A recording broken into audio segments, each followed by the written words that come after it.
Hi from Bye. Welcome to Studio Glam, where we'll show you the grit, love, action, and moxie that it takes to really crush it at Rainbow High. Here in GLAM Class, we'll help you bring your big dreams to life by turning your creative ideas into real projects, just like my friends and I do at Rainbow High. Today's creative lessons are focused on watercolor painting, tie-dyeing, and jewelry making. Our instructor today is Taylor with Maker's Mess. She's an artist and designer who creates all kinds of things, from graphic designs for social media and websites to making custom shoes and more. So, GLAM Class, let's give it up for Taylor. Hi everyone, I'm Taylor. I'm an artist and designer who does a little bit of everything, from arts and crafts to graphic design and marketing. As a young girl, I loved to draw and experimented with a lot of mediums, like printmaking, ceramics, even welding.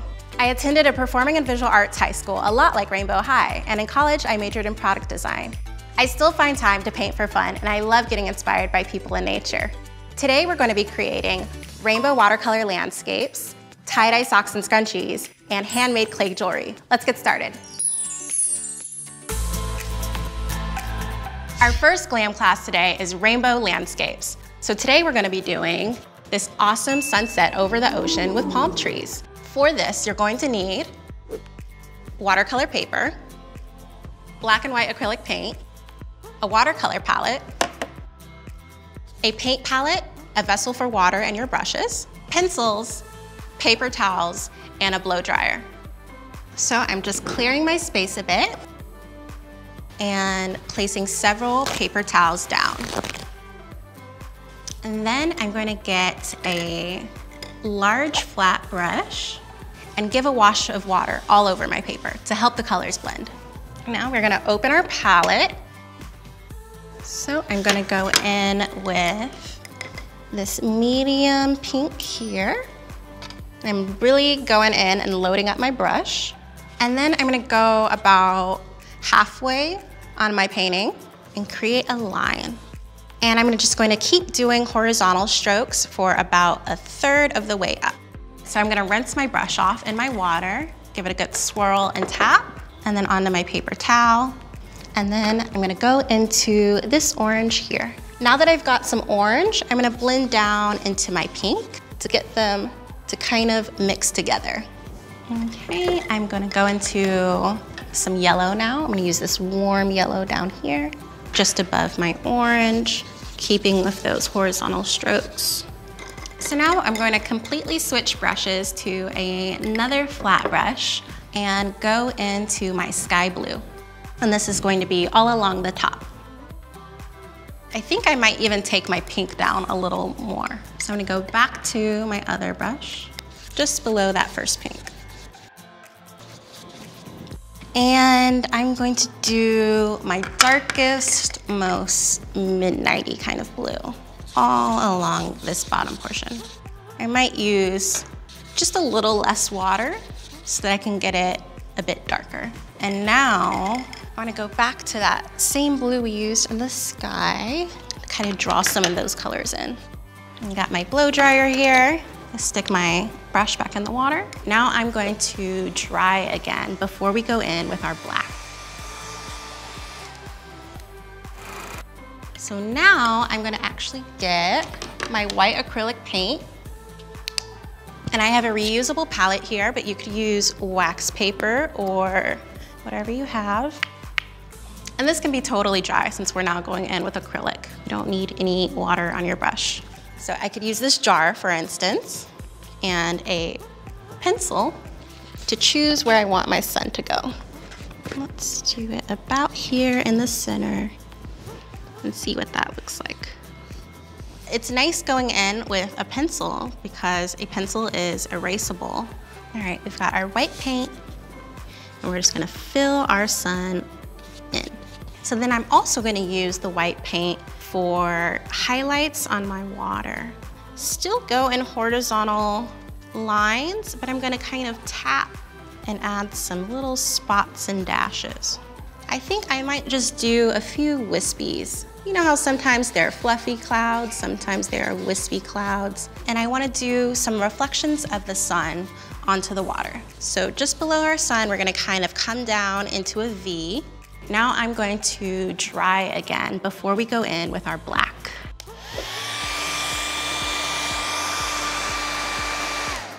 And now I'm gonna do 2 palm trees on either side of my sun. And you know what? We can use a pencil. And they don't have to be perfectly symmetrical. You can have 1 tall tree, 1 short tree. And then let's give ourselves a little bit of something in the foreground. And I'm tracing over the pencil.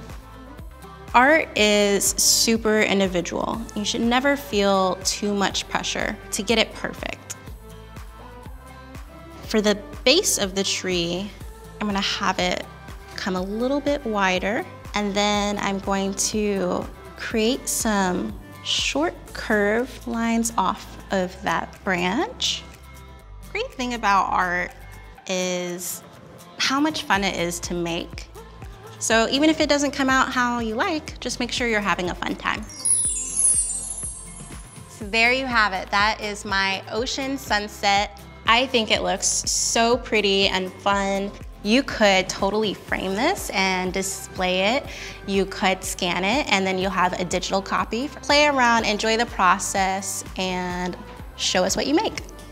What'd you get, Poppy? A framed poster of my fave spot from home. Like it? Gorge ocean view. Hashtag trip goals.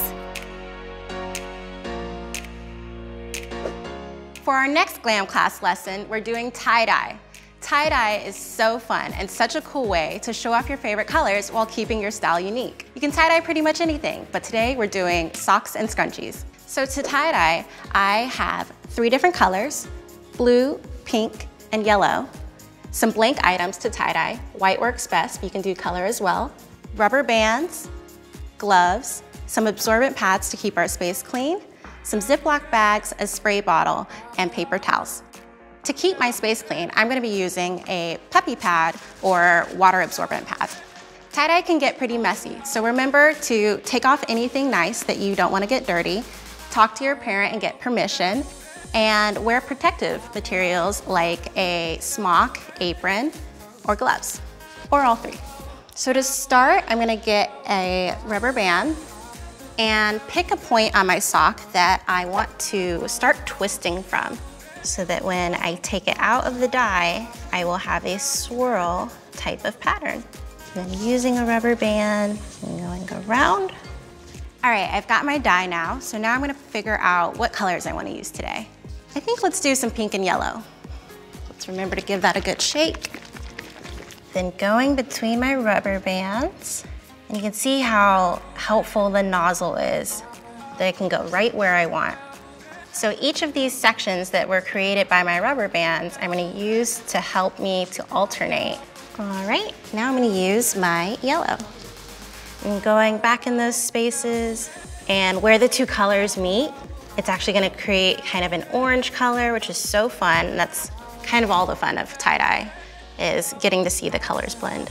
Let's do the same for this one, but try pink and blue.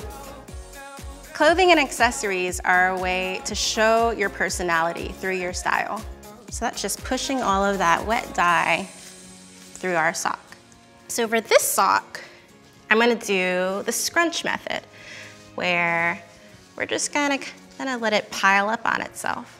It's not so much about the finished product. Times it's really having fun and seeing what new things you can try. With our pinch and twist, we're gonna get a little bit more of a swirl shape. The scrunch, it's gonna be a little bit more spotted all over. And this fold and roll is gonna give us a little bit more of a stripe.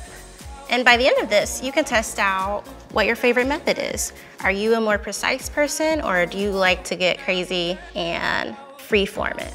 There they all are. I'm gonna stick them into some Ziploc bags. All right, let's do scrunchies. And you'll see with this fabric, it kind of beads up, and I'm gonna use my fingers to pat it in. Tie-dye works great with natural fabrics, and some are specifically made to work well with synthetics like polyester. And we're being so much more freeform with these than we were with the socks. But you could do the same method with the socks. And I think that looks awesome. All right, we're gonna move on. Let's try maybe a little bit of an ombre moment. So I'm gonna work from one color and tap that in lightly. And then about halfway, I'm gonna transition to my purple. Let's get some purple over here. Trying to drag it out to those edges.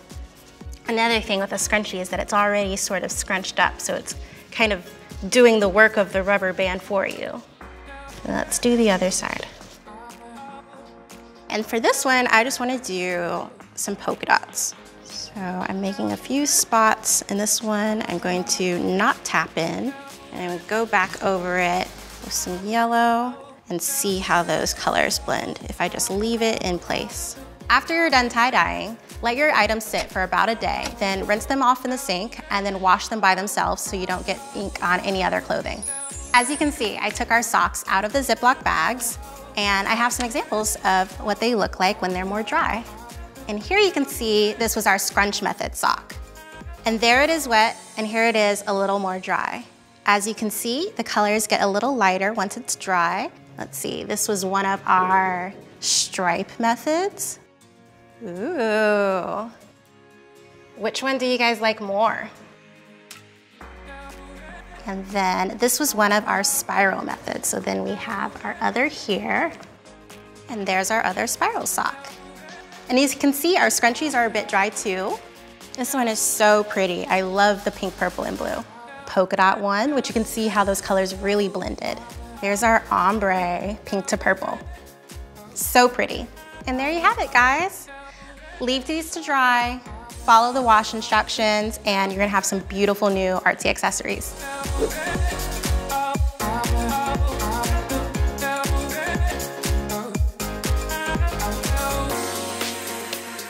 For our final GLAM class lesson, we have Arty Accessories. A great outfit is made even cooler by unique accessories like this. Today I'm gonna show you how to use polymer clay, which you can shape and bake at home. So as you can see, I have a few colors, and you can buy it in blocks like this, and then preserve it in a plastic container so it stays soft. As we're working, if your clay feels kind of dry, you could use some water. And then I also have some fun beads, like these letters, as well as some paper towels to keep my space clean, some foil because we're gonna bake the clay, and some fun colorful string. I also have skewers because we're gonna be poking holes into our clay for the beads. So because we're going to be baking this clay, make sure you have an adult present to help you when we get to that step. So to start, I'm gonna grab some paper towels just on my surface because we're gonna be rolling the clay around and it's gonna stick to your hands a little and it could stick to a surface. So put something down, it could be plastic wrap, cardboard, newspaper, whatever you have. I'm gonna break off some of my green. You see I've already got some of those different colors and I think that looks so fun. And I'm gonna squish it around and then roll it in my hands and then keep playing and manipulating it until I get a swirl I like. Cool, and then I can take one of my skewers and then I wanna decide where I want my bead to go. So I want it to show like that. So I want my bead to go through here and then I'm gonna go back through the other direction just to get that hole nice and open for the string. Cool, there's our first bead. So this one I'm gonna go in with the green and blue. And we're just rolling it around, play with it, have some fun. And let's do the same, poke a hole through it. Now, I also have some cookie cutters, which sometimes you can find these itty bitty ones if you want it to cut out any fun shapes. And then also, let's take one of our cookie cutters and see if we can cut a heart out of the center. And then lift it carefully out. Cool. And I'm gonna use the back of my skewer to kind of pat down, smooth things out. One hole here. So that a string would go through the heart. I'm just doing some holes for texture, just to create some variation in the types of beads. And then of course, still go through and poke your main bead hole. And this one, we can roll it and then press the sides with your fingers and make a little box. And then you can even press them while they're still on the skewer, because sometimes if you keep pressing it, and then you could close that hole up. So I think I'm gonna do one more yellow bead, and let's have a little bit of pink swirled in. And keep rolling it, roll, roll, roll, get yourself a nice round ball. And here I can show you slightly flatter if you want more of like an eggy shape. So as you can see, there are several ways you can make beads. You can really get creative with it, and then it's gonna make your outfits so much more fun and unique. If you wanted to do all pinks for a monochromatic look, you could do the colors kind of in rainbow order. You could do complementary colors, blue and orange, purple and yellow, and red and green. Just have some fun with clay. I am going to get a sheet of foil.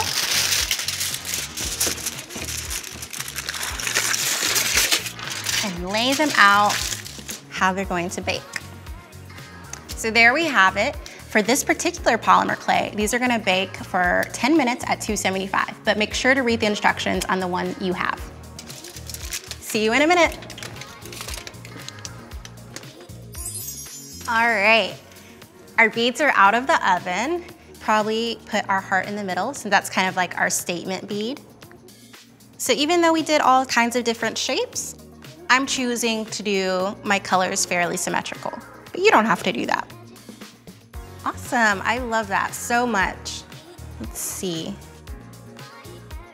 Yeah, let's do a chunky bracelet. And this is stretchy too.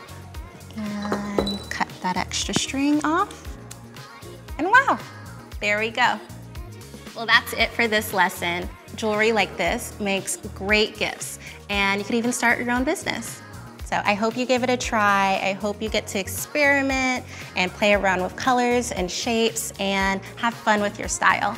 I do mixed media. It's like a big deal way of saying I make art out of everything. I try and be really creative with my canvases, and I'm learning to work in every medium.